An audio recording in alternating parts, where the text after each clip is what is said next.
If you know what you want, you can have it. The man who wrote this book is highly successful and widely known for his generosity and helpful spirit. He gives full credit for all that he has accomplished in mastering circumstances, accumulating wealth, and winning friends, to the silent working out of a simple, powerful truth which he tells of in his work. He shows you here an easy, open road to a larger, happier life, knowing that the greatest good comes from helping others without expecting praise. The author of this work has requested that his name be omitted. So what is the real secret of obtaining desirable possessions? Are some people born under a lucky star or other charm which enables them to have all that which seems so desirable? And if not, what is the cause of the difference in conditions under which men live? Many years ago, feeling that there must be a logical answer to this question, I decided to find out, if possible, what it was. I found the answer to my own satisfaction, and for years have given the information to others who have used it successfully. From a scientific, psychological, or theological viewpoint, some of the following statements may be interpreted as incorrect, but nevertheless, the plan has brought the results desired to those who have followed the simple instructions. And it is my sincere belief that I am now presenting it in a way which will bring happiness and possessions to many more. If wishes were horses, beggars would ride, is the attitude taken by the average man and woman in regard to possessions. They are not aware of a power so near that it is overlooked, so simple in operation that it is difficult to conceive, and so sure in results that it is not made use of consciously or recognized as the cause of failure or success. "Gee, I wish I were mine," is the outburst of Jimmy, the office boy, as a new red roadster goes by. And Florence, the telephone operator, expresses the same thought regarding a ring in the jeweler's window, while poor old Jones, the bookkeeper, during the Sunday stroll, replies to his wife, "Yes, dear, it would be nice to have a home like that, but it is out of the question. We will have to continue to rent." Landham, the salesman, protests that he does all the work, gets the short end of the money, and someday will quit his job and find a real one. And President Bondum, in his private sanctorum, voices a bitter tirade against the annual attack of hay fever. At home is much the same. Last evening, Father declared that daughter Mabel was headed straight for disaster. And today, Mother's allowance problems and other trying affairs fade into insignificance as she exclaims, "This is the last straw." Robert's school teacher wants to see me this afternoon. His reports are terrible. "You know, but I'm late for bridge now. She will have to wait until tomorrow." So goes the endless stream of expressions like these from millions of people in all classes who give no thought to what they really want, and who are getting all they are entitled to or expect. If you are of these millions of thoughtless talkers or wishers, and would like a decided change from your present condition, you can have it. But first of all, you must know what you want, and this is no easy task. When you can train your objective mind, or the mind that you use every day, to decide definitely upon the things or conditions you desire, you will have taken your first step in accomplishing or securing what you know you want. To get what you want is no more mysterious or uncertain than the radio waves all around us.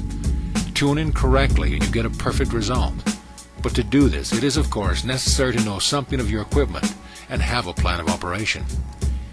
You have within you a mighty power, anxious and willing to serve you, a power capable of giving you that which you earnestly desire. This power is described by Thompson J. Hudson, Ph.D., LL.D., author of The Law of Psychic Phenomena, as your subjective mind. Other learned writers use different names and terms, but all agree that it is omnipotent. Therefore, I call this power Emmanuel, or God in us. Regardless of the name of the great power, or the conscious admission of a God, the power is capable and willing to carry to complete and perfect conclusion very earnest desire of your objective mind. But you must be really in earnest about what you want. Occasional wishing or half-hearted wanting does not form a perfect connection or communication with your omnipotent power. You must be in earnest, sincerely and truthfully desiring certain conditions or things, mental, physical, or spiritual. Your objective mind and will are so vacillating that you usually only wish for things, and the wonderful capable power within you does not function properly. Most wishes are simply vocal expressions. Jimmy, the office boy, gave no thought of possessing the red roadster.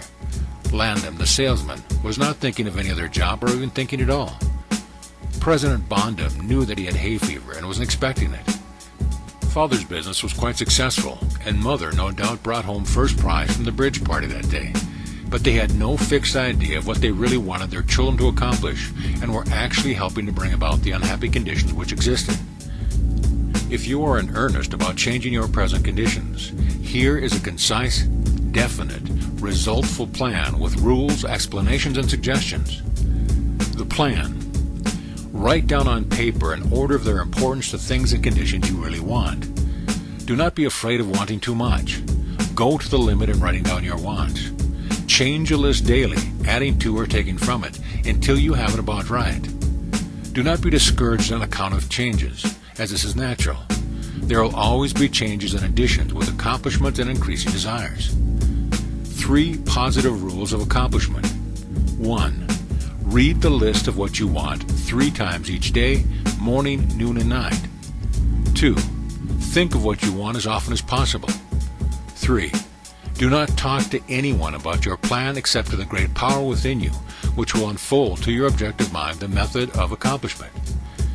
It is obvious that you cannot acquire faith at the start. Some of your desires, from all practical reasoning, may seem positively unattainable, but nevertheless, write them down on your list in their proper place of importance to you. There is no need to analyze how this power within you is going to accomplish your desire. Such a procedure is as unnecessary as trying to figure out why a grain of corn placed in fertile soil shoots up a green stalk, blossoms, and produces an ear of corn containing hundreds of grains, each capable of doing what that one grain did. If you will follow this definite plan and carry out the 3 simple rules, the method of accomplishment will unfold quite as mysteriously as the ear of corn appears on the stalk, and in most cases much sooner than you expect. When new desires deserving position at or at the top of your list come to you, then you may rest assured you are progressing correctly. Removing from your list items which at first you thought you wanted is another sure indication of progress. It is natural to be skeptical and have doubts, distrust, and questioning. But then these thoughts arise, get out of your list, read it over, and if you have memorized, talk to your inner self about your desires until the doubts that interfere with your progress are gone. Remember, nothing can prevent you having that which you earnestly desires. Others have these things, why not you? The omnipotent power within you does not enter into any controversial argument. It is waiting and willing to serve when you are ready. But your objective mind is so susceptible to suggestion that it is almost impossible to make any satisfactory progress when surrounded by skeptics. Therefore, choose your friends carefully and associate with people who now have some of the things you really want. But do not discuss your method of accomplishment with them. Put down on your list of wants such material things as money, home, automobile, or whatever it may be, but do not stop there. Be more definite. If you want an automobile, decide what kind, style, price, color, and all the other details, including when you want it. If you want a home, plan the structure, grounds, and furnishing. Decide on location and cost. If you want money, write down the amount. If you want to break a record in your business, put it down. It may be a sales record. If so, write out the total, the date required, then the number of items you must sell to make it. Also list your prospects and put after each name the sum expected. This may seem very foolish at first, but you can never realize your desires if you do not know positively and in detail what you want and when you want it. If you cannot decide this, you are not in earnest. You must be definite, and when you are, results will be surprisingly and almost unbelievable. A natural and ancient enemy will no doubt appear when you get your first state of accomplishment. This enemy is discredit, in form of such thoughts as, "It can't be possible. It just happened to me. What a remarkable coincidence." When such thoughts occur, give thanks and assert credit to your omnipotent power for the accomplishment. By doing this, you gain assurance and more accomplishment, and in time, prove to yourself that there is a law which actually works at all times when you are in tune with it. Sincere and earnest thanks cannot be given without gratitude, and it is impossible to be thankful and grateful without being happy. Therefore, when you are thanking your greatest and best friend, your omnipotent power for the gifts received, do so with all your soul and let it be reflected in your face. The power and what it does is beyond understanding. Do not try to understand it, but accept the accomplishment with thankfulness, happiness, and strength and faith. Some cautions. It is possible to want and obtain that which will make you miserable. that which will wreck the happiness of others, that which will cause sickness and death, and that which will rob you of eternal life. You can have what you want, but you must take all that goes with it. So in planning your wants, plan that which you are sure will give you and your fellow man the greatest good here on earth, thus paving the way to that future hope beyond the pale of human understanding. This method of securing what you want applies to everything you are capable of desiring, and the scope being so great, it is suggested that your first list consist of only those things of which you are quite familiar, such as an amount of money or accomplishment or the possessions of material things. Such desires as these are more easily and quickly obtained than the discontinuity of a fixed habit, the welfare of others, and the healing of mental and bodily ills. Accomplish the lesser things first, then take the next step, and when that is accomplished, you will seek the higher and really important objectives in life. But long before you reach the stage of your progress, many worthwhile desires will find their place on your list. One will be to help others as you have been helped. Great is the reward to those who help and give without thought of self, as it is impossible to be unselfish without gain.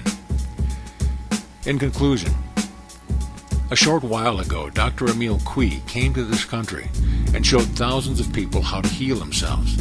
Thousands of others spoofed at the idea, refused his assistance, and are today where they were before his visit. So with the statements and plan presented to you now. You can reject or accept. You can remain as you are, or have anything you want. The choice is yours. But God grant that you may find in this short volume the inspiration to choose aright, follow the plan, and thereby obtain, as so many others have, all things, whatever they may be, that you desire.